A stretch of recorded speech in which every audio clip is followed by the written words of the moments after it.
ഈ കുരിപ്പിനെ കൊണ്ട് ഇന്ന് പുറത്തോട്ട് പോവുകയാണ്. കോന്നി എക്കോ ടൂറിസം ആനക്കൂട്ടിലേക്ക് കയറി ചെല്ലുമ്പോൾ തന്നെ ഒരു ബോർഡ് വെച്ചിട്ടുണ്ട്, തിങ്കളാഴ്ച അവധിയാണ്. ടിക്കറ്റ് നിരക്ക് വരുന്നത് മുതിർന്നവർക്ക് 80, കുട്ടികൾക്ക് 50. കയറി ചെല്ലുമ്പോൾ തന്നെ ഒരു സ്റ്റാളാണ്. ഇവിടുന്ന് നമുക്ക് സാധനം വാങ്ങിക്കാം. കുടംപുളി, തേന്, പേപ്പർ, സാമ്പ്രാണി ഇതൊക്കെയാണ് ഇവിടെ ഉള്ളത്. ഇവിടെയായിരുന്നു ആനയെ കൊണ്ടുവന്ന് മെലിക്കുന്നത് ആനക്കൂട്. ഇപ്പൊ ഇത് ഒഴിഞ്ഞു കിടക്കുകയാണ്. ആനകളെല്ലാം മേളിൽ കെട്ടിയേക്കുവാണ്. നിലവിൽ ഞങ്ങൾ 4 ആനകളെയാണ് ഇന്ന് കണ്ടത്. പണ്ടിവിടെ 7-8 ആനയൊക്കെ ഉണ്ടായിരുന്നേ. ഇവിടുത്തെ ആയിരുന്നു നമ്മുടെ കോന്നി സുരേന്ദ്രൻ, കുങ്കിയാന. കൂട്ടത്തിൽ ഇപ്പൊ ഇവനാണ് ഡേഞ്ചർ.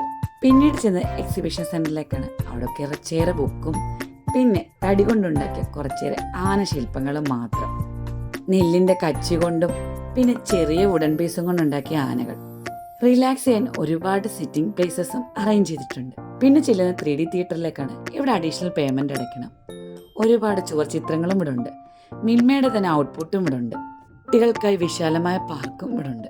അത് കഴിയുമ്പോൾ എലിഫന്റ് മ്യൂസിയം, ആനയുടെ സ്കെൽറ്റൻ, പിന്നെ ആനയെ പിടിക്കുന്ന എന്തൊക്കെയോ ഐറ്റംസ്. പിന്നെ ചെല്ലുന്ന ഒരു ഓഡിയോ സ്പേസിലേക്കാണ്. പിന്നെ അവിടെ നിന്ന് ഇറങ്ങി ഫുഡും കഴിച്ച് സാവധാനം വീട്ടിലേക്ക് എത്തി. അപ്പോൾ ഓക്കെ.